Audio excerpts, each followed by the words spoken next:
Power star Pawan Kalyan గారు నటించిన Ustaad Bhagat Singh movie trailer release అయింది. టు బి హానెస్ట్, నాకు ఈ ట్రైలర్ కట్ డీసెంట్గా అనిపించింది, బాగుంది. మొత్తానికి చాలా కాలం తర్వాత ఒక స్టార్ హీరో నుంచి ప్రాపర్ తెలుగు కమర్షియల్ మూవీ రాబోతుంది. ట్రైలర్లో ఆల్మోస్ట్ అన్ని కమర్షియల్ ఎలిమెంట్స్ని కవర్ చేశారు. Acting, dance, songs, emotion, action and comedy, ఇలా ప్రతి ఆస్పెక్ట్ని టచ్ చేసినట్టు అనిపించింది. అండ్ చాలా కాలం అయిందనుకుంటా పవన్ కళ్యాణ్ గారు ఒక సినిమాలో కంప్లీట్ 100% ఆల్రౌండర్ పర్ఫార్మెన్స్ ఇచ్చి. And last movie they call him OG, ఆ మూవీలో డ్యాన్స్ విషయం పక్కన పెడితే నిజానికి ఆయన ఎక్కువ మాట్లాడాల్సిన అవసరం కూడా రాలేదు, ఎందుకంటే ఆ మూవీ మొత్తం మ్యాక్సిమం అండ్ ఆరా ఫార్మింగ్ మీదే నడుస్తుంది. లాస్ట్ టైం నాకు గుర్తుండి ఆయనకి ప్రాపర్గా యాక్టింగ్కి పొటెన్షియల్ ఉన్న రోల్ పడిందంటే వకీల్ సాబ్లో యాక్టింగ్ చాలా బాగుంటుంది. అండ్ ఆ మూవీ తర్వాత పెద్ద యాక్టింగ్కి పొటెన్షియల్ ఉన్న రోల్ పడలేదు. సో బేసికలీ యాక్టింగ్, డ్యాన్స్, ఇలా ఆల్రౌండర్ పర్ఫార్మెన్స్ పాయింట్ ఆఫ్ మాట్లాడుకుంటే చాలా కాలమైంది పవన్ కళ్యాణ్ గారిని ఇలాంటి రోల్లో చూసి. అండ్ ఆఫ్ కోర్స్ అందరికీ గబ్బర్ సింగే గుర్తుకొస్తుంది. డెఫినెట్లీ ఆ స్వాగ్, ఆ స్టైల్ అండ్ ఆ క్యారెక్టర్ చూస్తుంటే గబ్బర్ సింగే గుర్తుకొస్తుంది. పైగా ఆ ట్రైలర్లో కూడా గబ్బర్ సింగ్ పోస్టర్ చూపించారు కదా. గబ్బర్ సింగ్ వచ్చి కూడా ఇప్పటికి 14 years అయిపోయింది. సో చాలామంది మిస్ అయ్యి ఉంటారు ఇప్పుడున్న జనరేషన్ వాళ్ళు థియేటర్లో. సో ఎవరైతే థియేటర్లో గబ్బర్ సింగ్ మిస్ అయ్యారో మరొక ఛాన్స్ అనమాట, అలాంటి రోల్ని, అలాంటి స్వాగ్ అండ్ స్టైల్ని చూసే ఛాన్స్ వచ్చింది మళ్ళీ థియేటర్స్లో ఈసారి. నిజానికి గబ్బర్ సింగ్తో పాటు లాస్ట్లో కొంచెం ఓజీ సినిమా చూసినట్టు కూడా అనిపించింది, కొంచెం రిఫరెన్స్ అలాగే అనిపించింది.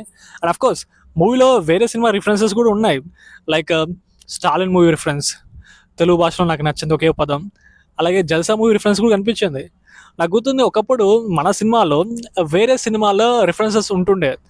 ఎప్పుడైతే ఒక సినిమాలో థియేటర్లో చూసేటప్పుడు ఆడియన్స్ ఒక సినిమాలో వేరే సినిమా రిఫరెన్స్ కనిపించినప్పుడు ఆడియన్స్ అయితే చాలా బాగా ఎంజాయ్ చేసేటోళ్ళు.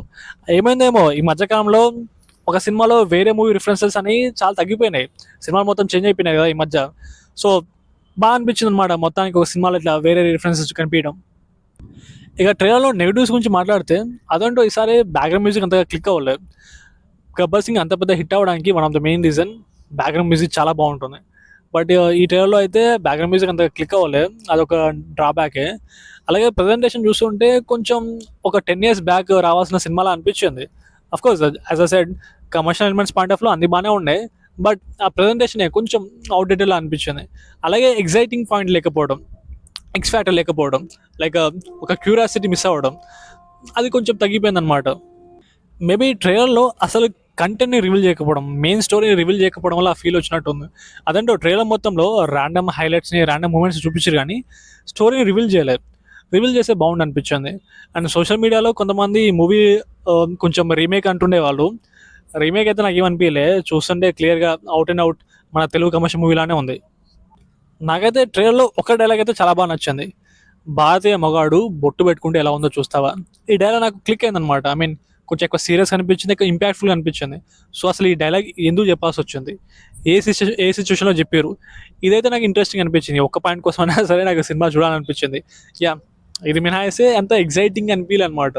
సో కమర్షియల్గా చూస్తే బాగుంది, బట్ ఈ కాలంలో స్టోరీ లేకపోతే అంత ఆడదు కదా. ఈవెన్ మన న్యూట్రల్ ఆడియన్స్ కూడా చాలా చేంజ్ అయిపోయారు, సో స్టోరీ కోరుకుంటున్నారు. సో ఓకే, నేనైతే ఎలా చెప్పాలంటే సినిమా కమర్షియల్గా చూడడానికి బాగుంది, స్టోరీ రివీల్ చేస్తే ఇంకొంచెం బాగుండేది అంటున్నా ఓవరాల్గా.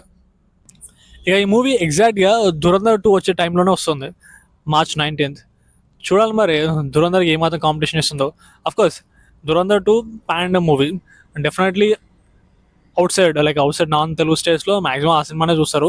ఇన్ఫ్యాక్ట్ ధురంధర్ Part 1 బాగా హిట్ అయింది కాబట్టి మన తెలుగు ఆడియన్స్ కూడా ఆ సినిమా మీద ఇంట్రెస్ట్ చూపిస్తున్నారు. బట్ చూడాలి మరి మన ఈ మూవీ ఎంత పెద్ద కాంపిటీషన్ ఇవ్వగలుగుతుందో. అండ్ ఐ ఫీల్ లైక్ ఇప్పటివరకు అయితే అడ్వాన్స్ బుకింగ్స్లో అండర్వెల్లింగే ఉన్నాయి. అడ్వాన్స్ బుకింగ్స్ పెద్ద రెస్పాన్స్ రాలే ఈ మూవీకి, ఉస్తాద్ భగత్ సింగ్కి. ఒక పవన్ కళ్యాణ్ గారి మూవీకి రావాల్సినంత రియాక్షన్ రాలే ఇప్పటివరకు అయితే. బట్ ట్రైలర్ అయితే బాగుంది కాబట్టి కొంచెం ఖచ్చితంగా జంప్ అయితే ఉంటుంది. రేపటి నుంచి అడ్వాన్స్ సేల్స్ పెరుగుతాయి అనుకుంటున్నా. అండ్ చూడాలి మరి మొత్తానికి ఈ సిచ్యువేషన్ ఎట్లుంటుందో. That's it guys, see you again.